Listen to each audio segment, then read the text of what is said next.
When will Selena ever get married? If you keep staying at home, you'll never find a boyfriend.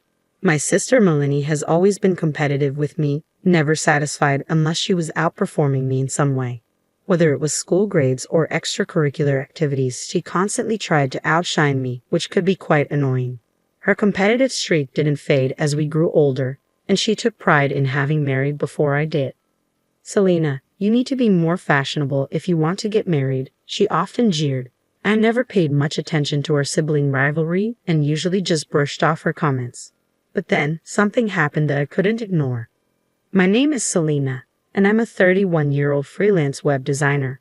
After high school, I spent years working in a factory primarily because I had no specific goals at the time. The job involved many night shifts and offered few days off, and I quickly realized it wasn't for me. One day, I stumbled upon the world of web design. Determined not to let my life pass by without trying something new, I quit my factory job and enrolled in a design school.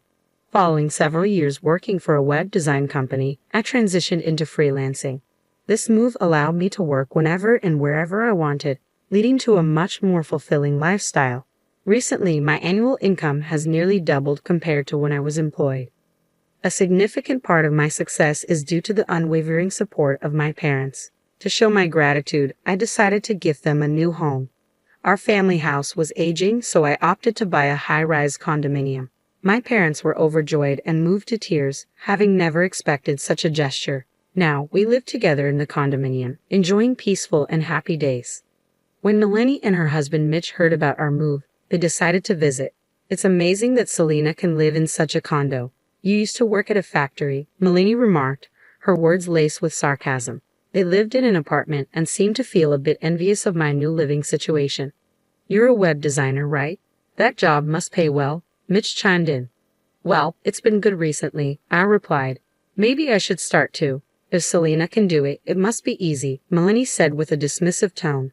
Her casual disregard for the hard work I had put in angered me, but I knew arguing would be futile. Why not give it a try? You have time as a homemaker, right? I suggested. Are you mocking a homemaker, Selena? Housework is quite hard. You wouldn't understand, being taken care of by mommy, she retorted. Her response stung, but I kept my composure, knowing it wasn't worth escalating the situation. I help mom too, and I understand the challenges of housework, I said, but Melanie continued with her sarcastic tone, clearly upset about my living situation. Perhaps it was the alcohol, but her snide remarks kept coming, and eventually, our father had enough. Melanie, haven't you been a bit harsh? Selena has worked hard to get where she is now, he scolded. Daddy, it's fine. I'm okay, I interjected, trying to prevent a rare family dinner from turning into a full-blown argument, especially with Mitch present. Darling, Melanie, you both have had a bit too much to drink. Maybe it's time to call it a night, Mom suggested tactfully. Thanks to Mom's intervention, we managed to avoid a fight, though Dad remained visibly upset even after Melanie and her husband left. I can't believe she spoke like that without understanding Selena's struggles. Daddy, it's okay. I'm not bothered, I reassured him, and only then did he finally relax. A few months later, Mitch's company suddenly went bankrupt and Melanie asked if they could stay with us for a while. Since we had some spare rooms and I figured it would be temporary until Mitch found another job, I agreed to let them stay. I'm sorry, Selena, for barging in like this, Melanie said. No, it's totally fine. Mitch has a college degree, so he should find another job soon. Please bear with us until then, I replied. Understood. Despite her previous snide remarks, I was a bit surprised that she turned to me for help in their time of need. However, they assured me it would be temporary, so I reluctantly agreed. As time went on, they never left and gradually began to make themselves at home. My parents grew increasingly concerned about Mitch's job situation. It's been 3 months since they said he would find something soon. Mitch still hasn't found a job, I noted. When I asked Melanie about it, she seemed completely unconcerned. Unlike Selena, Mitch has a college degree, so he'll find a job soon, Melanie said dismissively, refusing to take me seriously. When our parents weren't around, her snide remarks increased. Why don't you worry about yourself instead of Mitch? She sneered. What do you mean by that? I asked. You're in your early 30s, right? Can you even get married? Unlike me, you're not that pretty. Maybe no one will marry you now, she taunted. Melanie's words stung, but I knew reacting would only gratify her. I don't need you to worry about me. Maybe you should be the one worrying, Selena. Mitch will be fine, so relax. Yeah. I bit back my anger, knowing that arguing would only make her feel victorious. Lately, even Mitch joined in with the snide remarks, possibly out of frustration from his prolonged job search. You only graduated from high school, right, Selena? He quipped. Their words hurt, but I resolved to stay composed, understanding that their frustration was more about their own situation than mine. Yeah, so what? I replied, trying to maintain my composure. It takes courage to be independent with just a high school diploma, Melanie retorted, her tone dripping with condescension. Why? What will you do if you can't earn money? It seems hard to find a job again with just a high school education, really? Mitch chimed in, his tone mocking. Yes, I think it's just temporary for you, Selena. Well, I have a college degree, so finding a new job will be easy for me, Melanie added. Despite Mitch's ongoing job search, I felt a surge of anger at his attempts to belittle me based on education. While education is valuable, I believe it's not the sole determinant of success. I once struggled with the idea that being independent without a college degree would be challenging, but I've since learned that determination and effort matter more than credentials. Yet Mitch's relentless mockery of my high school diploma stung deeply, and the snide remarks showed no signs of abating. To make matters worse, Melanie completely stopped pitching in with the housework, leaving everything to Mom and me. She would either idle away in her room or spend her days shopping. Meanwhile, Mitch appeared to have lost all motivation to seek employment. Instead, he lounged around the house, living a leisurely life. In the presence of our parents, he even had the audacity to complain to Melanie about the food, remarking, "Wasn't today's meal a bit bland?" I was determined not to let them continue leeching off us and potentially burdening us in the future. Melanie, how long do you intend to stay? If Mitch is struggling to find work, why don't you consider finding a job too? I confronted them firmly, unable to contain my frustration any longer. Melanie responded casually, not bothering to meet my gaze. It's fine. He'll find something soon. Her dismissive attitude only fueled my anger. It's been almost half a year since you said soon. Mitch, are you making any progress in your job search? I might receive an offer from a big company. I expect the salary will surpass Selena's, Mitch claimed confidently. Is that so? Mitch's blatant lie only added to my growing irritation. More importantly, Selena might not be able to earn money in the future, right? Melanie abruptly changed the subject. Hey, don't avoid the question, I pressed. If that happens, we'll have to sell this house, right? You shouldn't have bought such a place, Melanie continued, her tone accusatory. What are you implying? I asked, feeling defensive. So, why not give this house to us? Mitch has a college degree, so his income should be stable. If you leave it to us, you won't have to sell the house, Melanie proposed. I couldn't decipher if they were serious or not, but their words seemed absurd. Wait, do you realize what you're suggesting? Mitch hasn't even secured a job yet, I pointed out. He's bound to land a better one soon, so it'll all work out. Plus, this could be a great chance for you, Selena. You should embrace living independently, Melanie urged. What? I exclaimed, taken aback by her audacity. You don't need to rely on anyone, always being under Mom and Dad's roof. Let them go and stay with us, she continued, ignoring my protests. Enough. This is my home, you both know that, I asserted firmly. It appeared that the two were scheming to push me out and seize control of the condominium. Their constant snide remarks and refusal to pitch in with the housework only confirmed my suspicions. Despite their assurances that they would stay only until finding work, their attempt to take over my home was unforgivable. I had shown leniency due to their predicament, but I couldn't tolerate their behavior any longer. I resolved to evict my sister and her husband from the premises. When I confided in my parents, they revealed that they had been discussing the same issue for some time but refrained from intervening, respecting it as my decision. That evening, we gathered Melanie and Mitch for a family meeting. What's happening? What's all this about? Melanie questioned, puzzled by the sudden seriousness. We've concluded that it's time for both of you to vacate this house, I declared. What? Selena, why are you springing this on us out of nowhere? Mitch interjected. I've reached my breaking point, and so have Mom and Dad, I replied firmly. Limits? What do you mean? This is so unexpected, Melanie exclaimed, clearly caught off guard by our decision. We understand it's not easy to pack up and leave immediately, so we're giving you a month. You have 1 month from today to find a new place, I explained.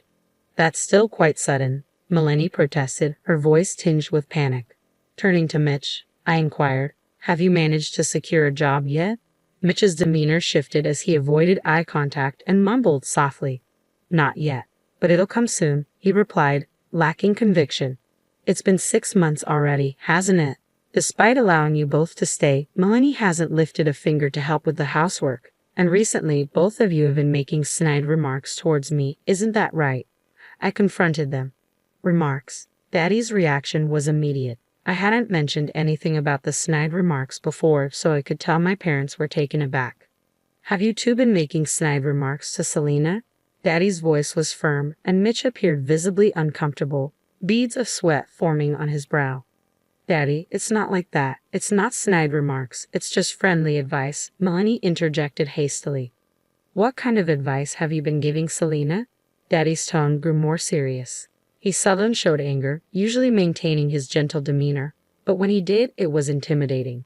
It's more like, Melanie's voice faltered, seemingly intimidated by Daddy's pressure. Sensing her hesitation, I stepped in to clarify on her behalf.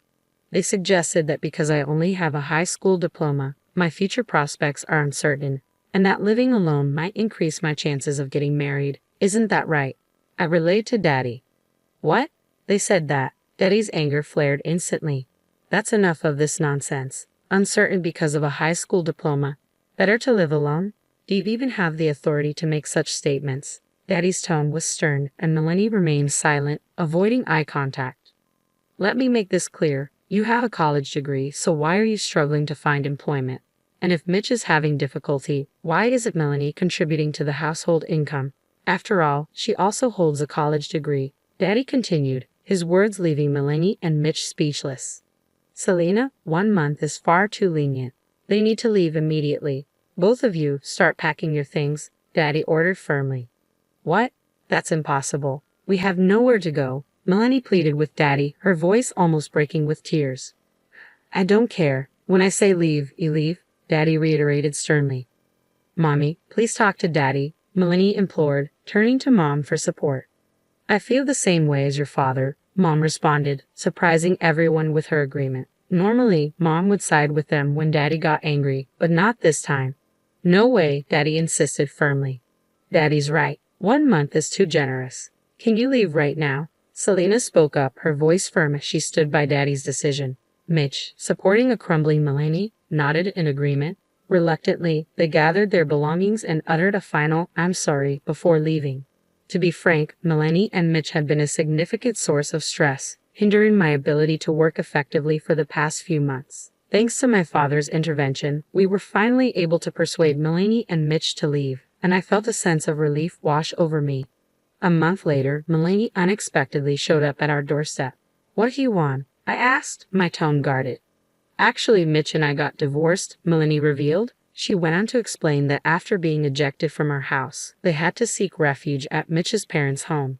However, Mitch's parents were evidently very strict, and they were outraged upon learning of the situation.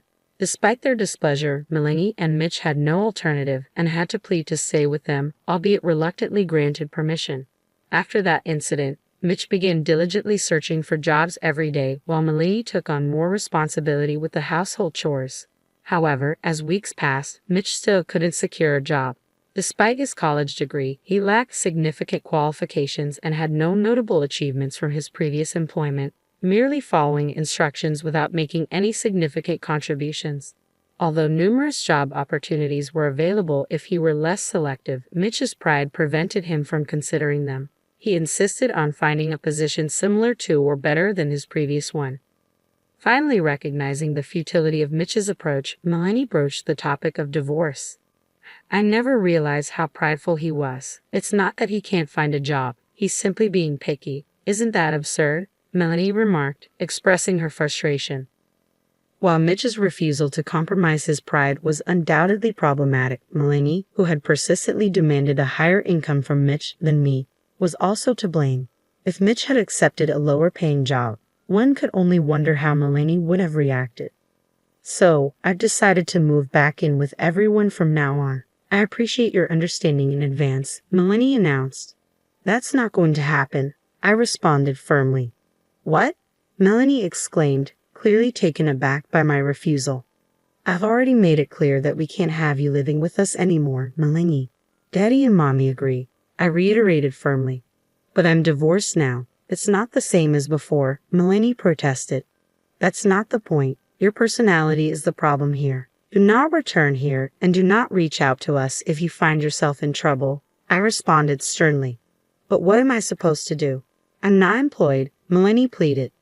You have a college degree, don't you? You should be capable of earning more than me, a high school graduate. So there shouldn't be any issue, I retorted coldly. With that, I escorted Melanie out of the house. She cried and begged for forgiveness, promising to change her ways and help out more, but I remained resolute. I pushed her out the front door, and eventually, she relented and returned home, defeated. Later on, I learned that Melanie had found a job at a supermarket and was living independently. It appeared that she had come to terms with the fact that she couldn't surpass me and had opted for a simpler life. Meanwhile, Mitch, still clinging to his pride and unable to secure employment, was eventually ousted from his parents' residence. His whereabouts and current situation remained unknown. As for myself, I recently tied the knot. I met my partner through work, and after several years of dating, we decided to take the plunge.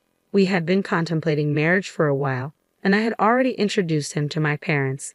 The only person unaware of our union was Melanie. Now, I am happily married, living with my husband and parents in our home.